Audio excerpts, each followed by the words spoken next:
So did you basically go pitch these guys at UFC? Like, hey, we want to redo the cheap seats that we used to do back in the day. Rich, we've done a ton of shows. You know that. You've been so generous to have us come on and promote these shows when we've done them.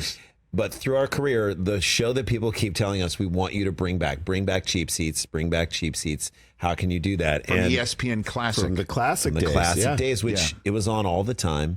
And I love that they like to tell us, like, oh, it's not really getting great ratings, yet everyone saw it. You know, we're like backstage at the Rome show, and Snoop Dogg is like, hey, man, that's my cheap seats. We're like, yes. Aaron Rodgers in the store is like, cheap seats? Where's your brother? And I'm like, okay, I don't believe that people weren't watching this show. Yes. Tons of people watch it. Tons of people were like, bring it back. We always were looking for who's going to do this. Let us do this the way we want to do it. Crowley Sullivan. I don't know if you remember that gentleman. Of course, that name sounds Michigan familiar. State's own Crowley Sullivan. He's wonderful. He ran ESPN Classic, bounced around, ends up at the UFC, builds up their Fight Pass, which is their streaming service, and he goes. Which is like their classic. It's like their library of all the old fights, everything that they've ever produced.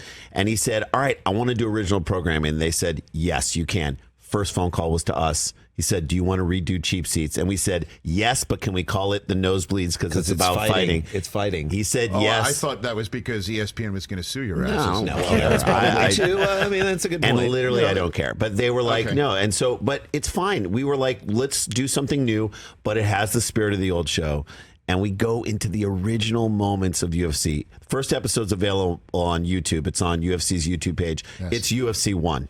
UFC 1. Denver, Colorado, 1993. Now, when did you start SportsCenter in 90? I started in 96. 96. So go back to that moment. You're still at Michigan, or you would maybe just graduate 93, I'm 3 years clear. Okay. 3 years clear. I'm actually, if you really must know, I mean, I could go deeper. Yeah. But I was a staff writer for the Staten Island Advance, wondering on where I was going with my career and my life. Thank you. Let's go. You're like an untatted Pete Davidson. Okay? Staten Island zone. You're doing your thing. Every Kardashian wants to be with you. We get it. Inkless Pete Davidson. Inkless Pete is a great name for a fantasy team. Pete is your fantasy team. It does sound. It also sounds like a character from Breaking Bad. But anyway, See, English Pete is so what did UFC 1 look like? It looked hilarious. First of all, Jim Brown was for some reason is like a co-announcing. Yeah, our joke was Jim Brown, like CBS's James Brown. No, Jim Brown, the running back, the Dirty Dozen. Hold on a minute, Jim Brown was an analyst for UFC 1. Our joke was, was O.J. Simpson not available? And Randy's like, he was, or was he booked? It was the mid-90s. He wasn't booked. He was in the process of being booked. Right, so...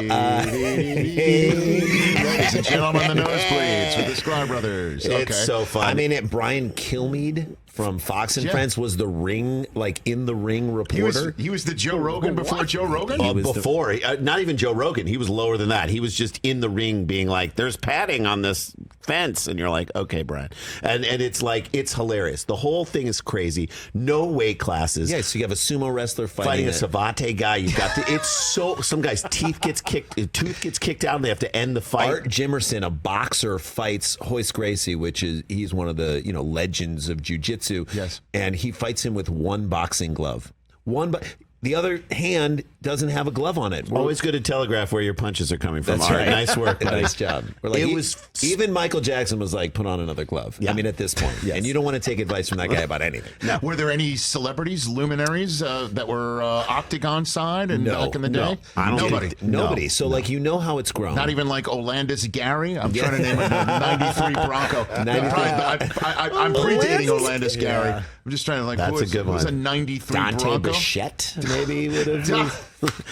Is a young Todd Helton out of school yet? Young Andres Galarraga. The big cat. I don't know who was on the 93 Colorado luminary those teams. So, okay. So it's that, but it's also like the first episode of The Ultimate Fighter, which was their, kind of a reality show that really saved the brand. Like when UFC kind of was struggling to establish itself, they were like, we need more stars. They do this, The Ultimate Fighter reality show, and all of a sudden, a lot of those guys go on to start fighting and make a name for themselves, and everyone's behind them, and then the brand expands. But in the first episode, it's crazy. Some dude's fighting some other guy. Some guy pees on someone else's bed. It's magical. He's on his bed and they film it. He said, and then his excuse was, I just spritzed his bed. We're like, I don't think R. Kelly would buy that excuse. Yeah, I don't know if that flies with that guy. Just I shouldn't laugh at that. Why am I laughing? Not funny. Guy's in jail. But like, the point is, this show, Randy and I were trying to think. I don't think there's another show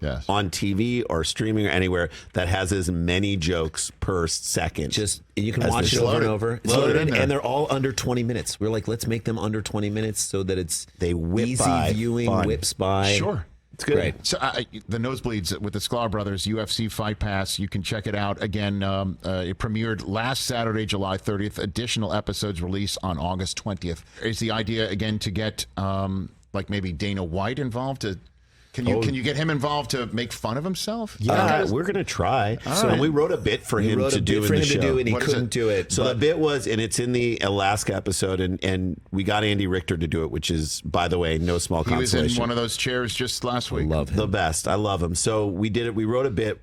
The original bit was, what if we call up tech support because one of our computers is not working, and they open the door and it's Dana White, and we're like, "You're tech support." He's like, "Yeah," and I got a lot to do. So what is it? What's wrong with the thing? And then he starts to try to fix the computer. Eventually, can't fix it and just smashes the hell out of it. Oh, so fun. And we started writing for him. He obviously is too busy, but we're always going to try and think of something to drop him into because he likes the show. He thinks it's funny. He's seen the show. So him being in it, I think, is a further endorsement of it. We realize that we're like doing something that UFC has never done before, which is taking a full comedy swing. And we're not just trying to do like a humorous look at some of the weirdest nose breakings in the history. No, we are doing a full comedy show, and them supporting us is a huge deal. So who's the fighter that you'd want?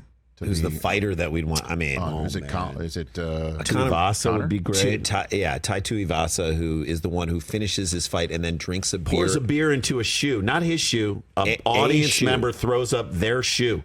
With whatever athlete's foot is sitting in that thing. We're worried about COVID. This guy's drinking a beer out of someone else's shoe and then chugs the beer out of the shoe. That guy would be great. Of course, Conor McGregor would be great. Of course, I mean. One of the funniest guys we've had on the show in almost 8 years was Israel Adesanya. Amazing. He's funny. He came on and he talked about how he has visions of going into Allegiant Stadium of all places, right? That's the name of it in Vegas, Raiders, right? Yep. Yeah, he wants to go into the new Raiders home. It was hardly nothing had happened there, and he said he wanted to take on John Bones Jones and scrape his nuts over him, and in Las Vegas, Nevada, like literally that's the phrase he used.